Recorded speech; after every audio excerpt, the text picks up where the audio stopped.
நமச்சிவாய நமச்சிவாய வாழ்க, நாதன் தாழ் வாழ்க, இமைப்பொழுதும் என் நெஞ்சில் நீங்காதான் தாழ் வாழ்க.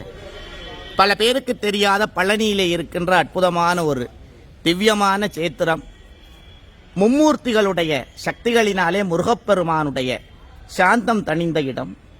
எத்தனையோ சித்தர்கள் மகான்கள் எல்லாம் வந்து முருகப்பெருமானை இந்த இடத்திலே சாந்திப்படுத்தியதாக வரலாறு சொல்கிறது. இதோ முருகப்பெருமானுடைய இந்த இடத்திற்கு காரணமான போகர் பெருமானுடைய புலிப்பாணி சித்தர்களுடைய சிலைகள் இங்கே கல்வெட்டுக்களாக உள்ளது. அது மட்டுமல்லாமல் எந்தெந்த சித்தர்கள் எல்லாம் இங்கே வந்தார்களோ அத்தனை சித்தர்களும் இங்கே சிற்ப ரூபமாக காட்சி கொடுக்கிறார்கள்.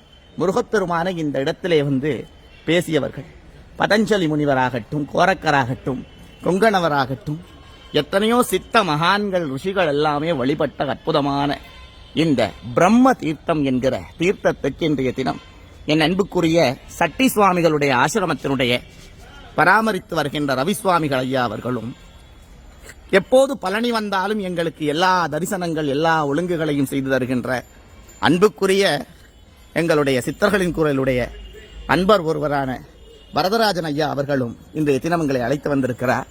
மிக்க மிக்க நன்றிகள். அற்புதமான இந்த தரிசனத்தை பழனி வருகிற பல பேருக்கு இது தெரியாது. எப்போதும் இது அறநிலைத்துறையில் பூட்டப்பட்டிருக்கும். இன்றைய தினம் வழிபாட்டுக்காக இந்த இடத்தை திறந்து எங்களுக்கு சிறப்பாக வழிபாடு செய்ய இந்த இடத்தை கொடுத்தார். இந்த இடத்தினுடைய வரலாறு சுருக்கமாக சொன்னால், முருகப்பெருமான் கோவித்து வந்து இந்த குளத்தினுடைய அருகிலேதான் அமர்ந்த போது மும்மூர்த்திகளும் வந்து அவரை சமாதானப்படுத்தினார்கள்.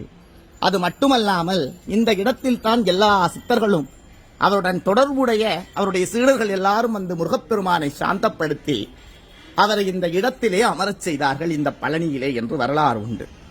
அற்புதமான எத்தனையோ சக்திகள் கொண்ட போகர் பெருமான், புலிப்பாணி சித்தர் போன்றவர்கள் எல்லாம் வாழுகின்ற இடம்.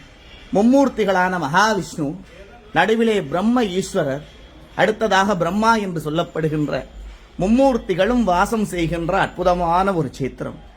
இந்த சேத்திரத்தில் வர முடியாத என்னுடைய அன்பர்கள் எல்லோருக்குமே இந்த காணொளி மூலமாக இன்று பதிவிடுகிறேன்.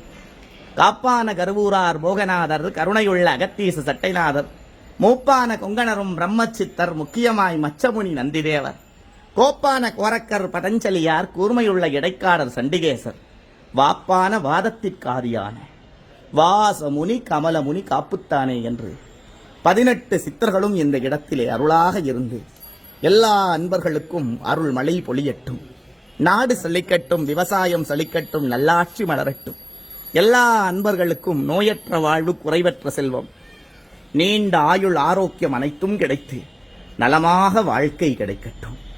நமச்சிவாய நமச்சிவாய நமசிவாய. ஓம் நமசிவாய.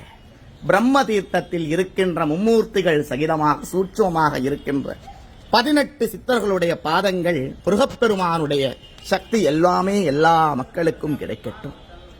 நமசிவாய.